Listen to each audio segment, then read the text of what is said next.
नमस्कार दोस्तों, मैं कुछ चीज़ें मैं देख रहा था कि बहुत लोगों को अभी भी ये चीज़ पता नहीं है, जबकि ये रूल निकला हुआ 1 साल से ऊपर हो गया। तो पिछले साल से ही ये चीज़ जो है लागू हो चुका है। तो डीओपीटी जो है ये गवर्निंग बॉडी होता है। जैसे मैंने एमटीएस वाला वीडियो में भी मैंने जो चीज़ बोला था वो डीओपीटी के रूल के तहत बोला था। ये रूल सेंट्रल गवर्नमेंट का हर डिपार्टमेंट में लागू होता है और हर डिपार्टमेंट बाध्य है इसको लागू करने के लिए।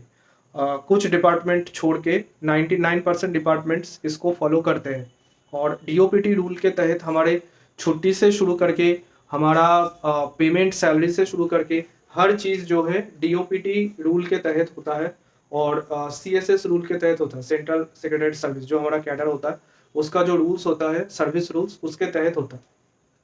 तो वैसे ही एक रूल जो बना हुआ है, जो नया नया बना है, वो ये है कि भारत सरकार चाहती है कि अब जो लेवल 4 से जिनका प्रमोशन लेवल 6 में होगा, जैसे कि स्टेनोग्राफर ग्रेड डी से ग्रेड सी यानी ग्रेड 2 से ग्रेड 1, ये जो प्रमोशन है ये अपने आप में अच्छा खासा जंप है।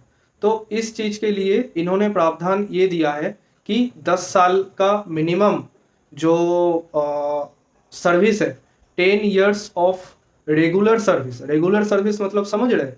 जो रेगुलर सर्विस मतलब सर्विस के अंदर आपके अगेंस्ट कोई डिसिप्लिनरी एक्शन नहीं है, कोई सर्विस ब्रेकेज नहीं है, कोई अनऑथराइज्ड लीव नहीं है, उसको कहते हैं कि रेगुलर सर्विस।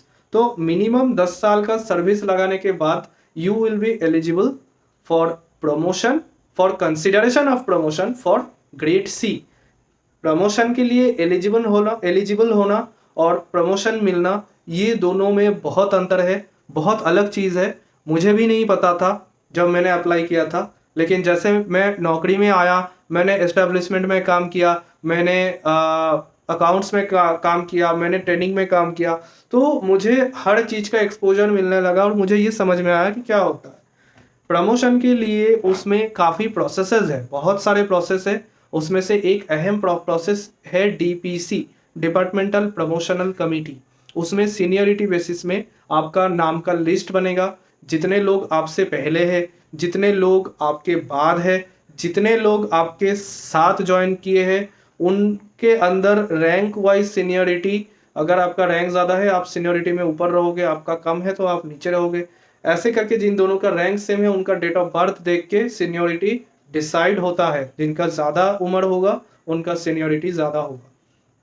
तो ये चीज़ देख के सीनियरिटी का एक लिस्ट बनेगा। वो लिस्ट हर उस कैंडिडेट के पास जाएगा जिसका नाम उस लिस्ट में है। वो उसको देख के कंफर्म करेगा कि हाँ ये ठीक है। अगर कोई इनएक्यूरेसी है तो आप डिपार्टमेंट के नोटिस में लाओगे, वो उसमें फिर से बदलाव करेगी।